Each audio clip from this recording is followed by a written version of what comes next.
Anong gagawin mo, Tita Bans? Hi guys! Magagawa ko ng suman. Suman. Ayan na guys, maglalagay na tayo ng gata. Ito, pure gata yan guys. Second gata at saka first. Ayan. Kasi medyo, madami talaga kasi medyo madami yung gagawin natin. So, ayan na. Nilagay ko na yung gata. Ito ang ating malagkat. Siyempre, dapat nagasan muna. Gano'n.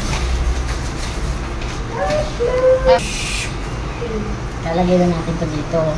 Kasi, para habang kumukulo, naluluto din yung luya natin. Ayan. Para bumango.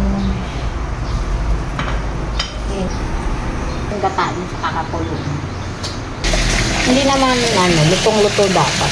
Hilaw kasi i-steam pa natin yan.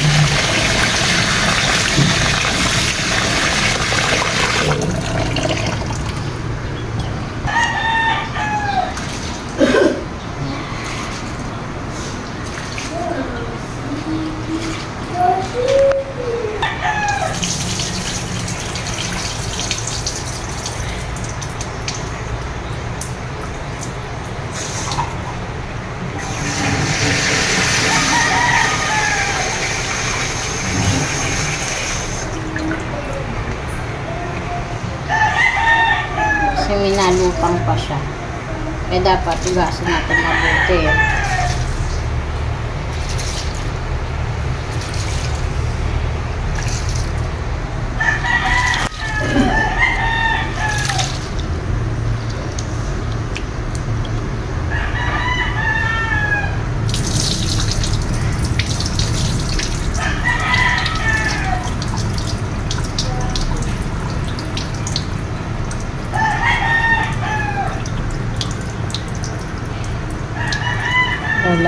Last na talaga.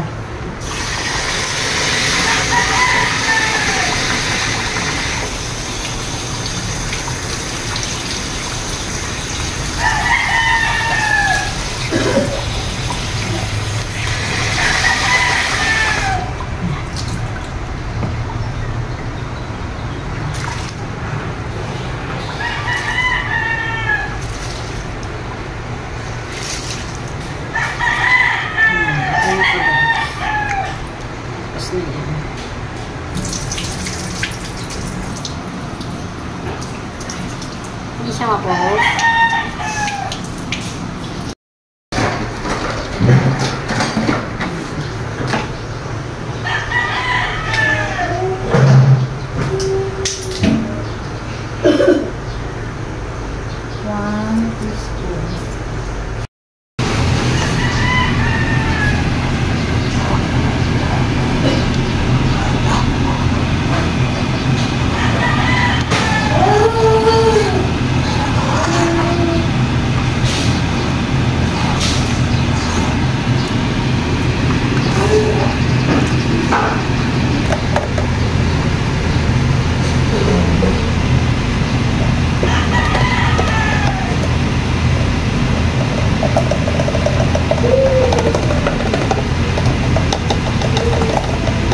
Kasi yung 1/4 eh. O yan.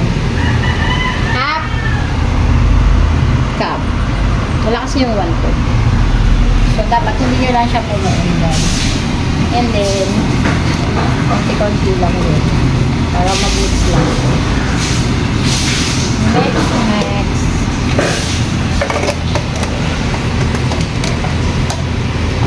Para habang siyang kumukulo. Hindi malapit. Tapos, ito natin siya ng salt.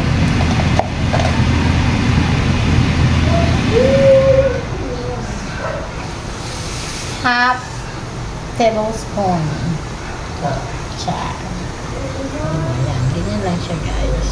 Then, alam nyo para makonbine nyo, yung ano lang, tansya-tansya lang. Tignan nyo na lang ulit kung tama na para maglagay ng another. Okay. So, luan na lang natin yan. Tapos, titikman ko, syempre. Tama na.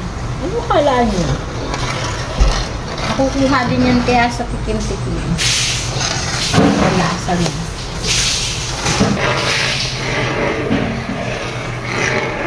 Pakuluin muna natin ito mabuti ha. Kasi para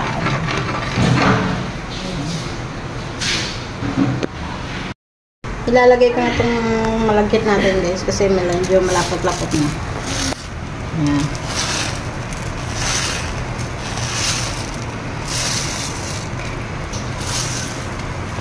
Dinadandahan ko kasi baka biglang tumalsik yung gata. Sakit pa naman yan.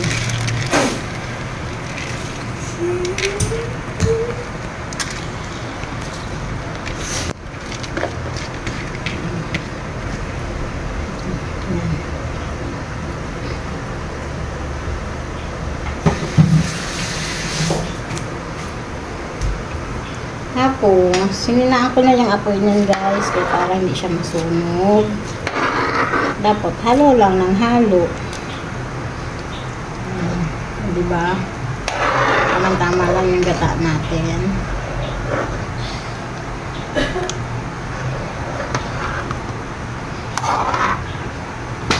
Pag nainin na siya guys, okay na yun siya.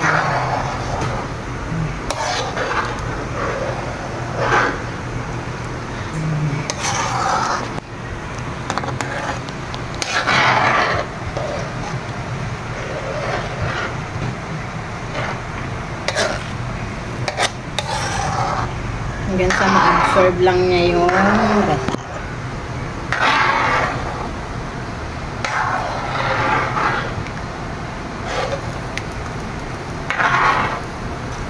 Medyo ano lang natin, pakuluan.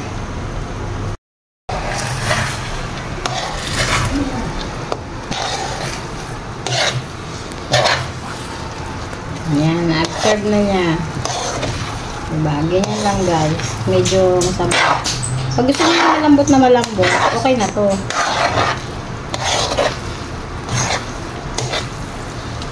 Pero mas masarap talaga siya yung medyo, ano siya na. Pwede na to. Okay na to. Ganyan lang. Absorb lang. Tapos, ibalot na natin sa ano. Pwede na to. Yan, map ko na yan siya kasi okay na. Okay na to. Babalot na rin yan sa dahon ng saging. Mabalot na lang natin ito sa dahon. Okay na yan. Doon na siya maluluto.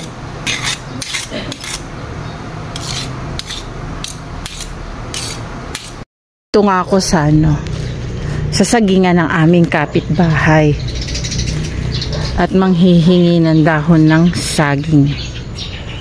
Tingnan nyo yung mga papaya dyan, oh. Sumibol lang yan ng ganyan. Hindi yan itinanim, ah. Pusa na lang yan tumubo. Yan. Dahil kailangan namin ng dahon ng saging, tayo muna ay magpapaalam para makakuha nito. Dito ako kukuha.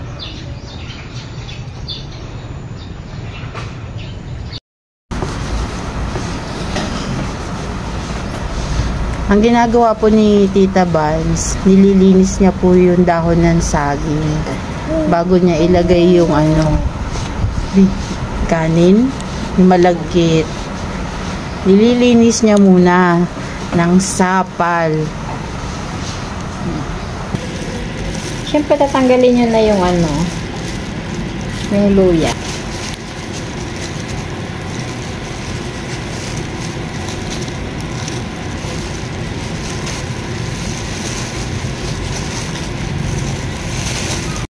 Ayun na nga guys. Tapos na tayo na. Tapos eto na siya. Nilagay na namin dito at kukuha tayo. Titikman natin guys kung naluto na siya. At dahil hindi pwede ito makuha sa tansya-tansya, kailangan natin siya talagang buksan. Ayan. Ayan. Diba guys? Ayan na. Ating Mana natin guys kung naluto na. Tignan mo guys. Ito. Yan. Oh my gosh. Wow. Wow. Yan. So, hindi natin to binabad sa tubig guys. Kaya hindi nawala yung, hindi siya napasukan ng tubig. Kaya ganyan yan siya. Oh. Yan. Titikman natin.